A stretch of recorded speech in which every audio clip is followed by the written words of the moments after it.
नमस्कार. प्रहार न्यूज लाईनमध्ये आपल्या सर्वांचं हार्दिक स्वागत आहे. मी चंद्रशेखर नेने, आंतरराष्ट्रीय घडामोडींचा अभ्यासक. माझ्याबरोबर श्रावणी वाघ या व्हिडिओग्राफर आहेत. आपण बरेच दिवस पाकिस्तानवरती बोलतोय आणि साहजिकच आहे, पाकिस्तान हा आपला नंबर 1चा शत्रू आहे आणि तिथे काय जे गडबडी चालल्या आहेत सध्या.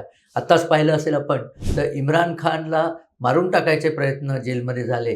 हे कळल्यानंतर सुप्रीम कोर्टाने त्याच्यात दखल घेतली आहे आणि सुप्रीम कोर्टाने सांगितलं की इम्रान खानचं तपासणी एका इंडिपेंडंट डॉक्टरकडनं व्हावी आणि त्यांना हॉस्पिटलमध्ये शिफ्ट करावं. अजून केलेलं नाही आहे, पण इम्रान खानचं आता काही फारसं चालायचं नाही. त्याला तब्येत त्याची खूप बिघडलेली आहे. एक डोळा गेल्यात जमा आहे. काही दिवस तो चालेल, पण तो जर मेला आणि तो जर जेलमध्ये मेला तर पाकिस्तानमध्ये प्रचंड दंगे होतील. कारण इम्रान खानची पार्टी जी आहे, पाकिस्तान तेहरीक-ए-इन्साफ, ते अजूनही पाकिस्तानमध्ये खूप पॉप्युलर आहे. पाकिस्तानमध्ये जर दंगे आले तर प्रॉब्लेम कुठे होतो? आपल्याला एक रेल्वे लाईन टाकायची आहे. कुठनं? तर भारतापासून रशियापर्यंत. तुम्ही जर नकाशात पाहिलं तर भारताच्या उत्तरेला गिलगिट-बाल्टिस्तान, पाकिस्तान याच्या थ्रू तुम्ही गेलात तर पुढे अफगाणिस्तान येतं. अफगाणिस्तानच्या पुढे उझबेकिस्तान आणि त्याच्यानंतर तिथपर्यंत रशियाची लाईन आलेलीच आहे.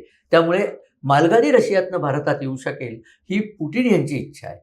पुटिन यांची इच्छा अशाकरता आहे की आता जे इराणमध्ये सध्या प्रॉब्लेम चालला आहे होर्मुझच्या समुद्रधुनीत, त्यामुळे तेल देशांना मिळत नाही. भारताला सुद्धा तेल मिळत नाही आहे. पण रशियाला भारताला तेल द्यायचं आहे, भारताला रशियाकडनं तेल घ्यायचं आहे. अशी जर रेल्वे लाईन आणली तर तेलाच्या वाघिणी ते म्हणजे तेलाचे डबे आपल्या तिथे पाठवू शकतील. उद्या जर ही रेल्वे लाईन प्रत्यक्षात आली तर ते पाईपलाईनसुद्धा राहू शकतील.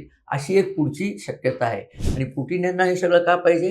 कारण त्यांना कोणीतरी त्यांचं तेल विकत घ्यायला पाहिजे. त्यांना इतर गोष्टी पुरवायला पाहिजेत.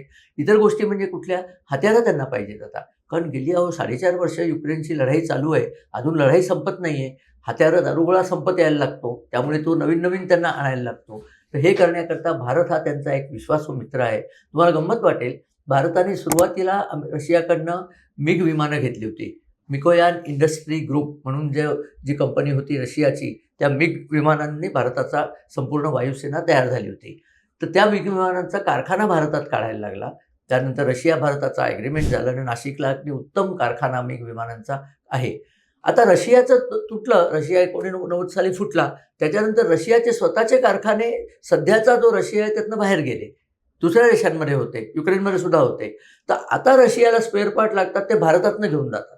भारतातल्या कारखान्यात ते बनतात ना, इथनं ते स्पेअर पार्ट्स घेऊन जातात. अशी रशिया भारतांची घट्ट मैत्री आहे संरक्षण क्षेत्रामध्ये. पण आता काय झालं आहे की रशिया युक्रेन युद्ध काही थांबायचं नाव घेत नाही आहे. ते युद्ध आता खूप भडकलेलं आहे. त्याच्यावरतीच मला थोडंसं आपल्याशी बोलायचं आहे. कारण त्या युद्धाचा आपल्यावर डायरेक्ट परिणाम जरी होत नसला तरी त्या युद्धाने युरोपची अवस्था गलितगात्र होते. युरोपमध्ये आपला भरपूर व्यापार चालतो. आपण खूप एक्सपोर्ट करतो, निर्यात करतो युरोपला वस्तू. युरोपकडनं आपल्याला पैसे मिळतात त्याचे. युरोपमध्ये जर पंचाईत झाली तर भारताची पंचाईत होते. आता युरोपमध्ये का पंचाईत होते? कारण युक्रेन हा जो देश आहे त्याचा झेलेन्स्की नावाच्या ज्या विदूषकाला त्यांनी, विदूषक म्हणजे काय, तो कॉमेडी शोचा मनुष्य होता. आपल्या इथे कपिल शर्माला कोणी अध्यक्ष करेल का? पण युक्रेनच्या लोकांनी त्याला अध्यक्ष केला, कॉमेडी माणसाला. तर तो सध्या रशियाशी लढतो आणि युक्रेनकरता ठिकठिकाणून शस्त्रास्त्र मागत फिरतो. कारण रशियाशी लढायला युक्रेनकडे एवढी शक्ती नाही आहे. पण युरोप, पश्चिम युरोप आणि अमेरिका या दोन्ही देशांनी युक्रेनला मदत करून रशियाच्या पायात खोडा घालण्याचं काम इमान इतबारे चालवलेलं आहे. आता पंचायत अशी झाली आहे की रशियाने युक्रेनवरती प्रचंड प्रमाणावर बॉम्बस्फोट आणि ड्रोन टाकायला सुरुवात केली आणि त्यात युक्रेनचं खूप नुकसान व्हायला लागलं.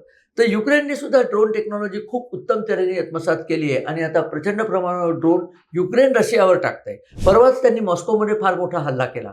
मॉस्कोच्या जवळच्या ऑइल रिफायनरीवरती सुद्धा त्यांनी हल्ला केला. रशियात आता पेट्रोल मिळत नाही आहे. रशियाकडे प्रचंड प्रमाणावर कच्चं तेल आहे, पण रिफायनरीवर हल्ला झाल्यामुळे रिफाईंड पेट्रोल मिळत नाही. ते पेट्रोल ते भारतातनं नेणार आहेत. म्हणूनही रेल्वे लाईन पाहिजे त्यांना. मग अशी जी रेल्वे लाईन म्हटली ना, ती त्याकरता पाहिजे. पण आता पुटिनच्या मनात विचार दुसरा आला आहे की तो म्हणतो की जे युरोपचे देश झेलेन्स्कीला मदत करतायत त्या देशांवरतीच हल्ला करूया. आणि शक्यता अशी आहे की पुटिन आता फिनलंड, नॉर्वे, स्वीडन या देशांवरती, रोमानिया या देशांवरती हल्ला करेल. हे देश संरक्षणदृष्ट्या अतिशय कमकुवत आहेत. त्यांना मदत करते अमेरिका, कारण ते सगळे नाटो या संघटनेचे सदस्य आहेत. नाटो म्हणजे north Atlantic treaty organisation. Russia विरोधी युरोपियन देशांचा एक समूह आणि त्याच्यामध्ये इंग्लंड आणि अमेरिकासुद्धा सामील आहेत. आणि त्यांचा एक नियम आहे की आपल्यापैकी एकाही देशावर हल्ला झाला तर तो बाकी सगळ्या देशांवर झाला असं समजून बाकी सगळ्या देशांनी त्या देशाला मदत करायची. तर हे नेटो देश जे आहेत त्यापैकी जे कच्चे खेळाडू आहेत म्हणजे स्वीडन, नॉर्वे, फिनलंड ते खरोखर लहान देश आहेत. पोलंडची सैन्य फार चांगलं आहे, त्यामुळे पोलंडवर रशिया हल्ला करणार नाही.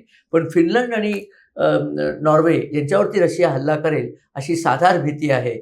त्याचं कारण असं आहे की रशिया जेव्हा मिसाईलचा हल्ला युक्रेनवर करतं ते मिसाईल रोखण्याची जी प्रणाली आहे ती अमेरिकेने त्यांना दिलेली आहे. थार्ड नावाचं एक मिसाईल प्रणाली असते आणि पॅट्रियट नावाची दुसरी असतात.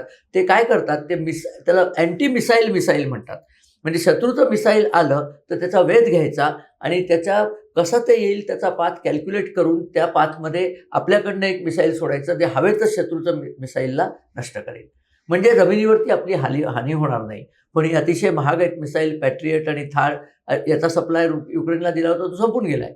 त्यांना आणखीन पाहिजेत. पण इराणच्या युद्धामुळे अमेरिकेचे सुद्धा आता ते अमेरिकेकडून त्या मिसाईलचा साठा नाही आहे. 2030 पर्यंत ते बनवण्यामध्ये वेळ जाईल. म्हणून अमेरिकेने काय सांगितलं की युरोपमधल्या ज्या देशांमध्ये ती दिलेली आहेत त्यांनी युक्रेनला दिलं तर हरकत नाही, कारण त्या देशांवर रशिया हल्ला करत नाही आहे. हे होऊ नये म्हणून पुटिन रशियाचा हल्ला या बाकीच्या देशांवर करण्याची शक्यता नाकारता येत नाही. पण तसं जर झालं तर हे विश्वयुद्ध होईल आणि विश्वयुद्ध झालं की युरोप तर पूर्ण होरपळूनच निघणार आहे. रशियाला सुद्धा खूप मार बसणार आहे.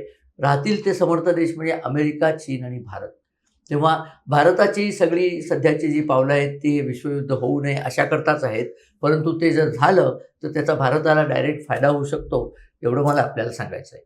पण युक्रेनचे दिवस खरं म्हणजे भरले असं वाटत होतं. पण युक्रेननी ड्रोन टेक्नॉलॉजी आत्मसात केल्यामुळे त्यांना अतिशय उत्तम रीतीने रशियाला बेजार करता येते.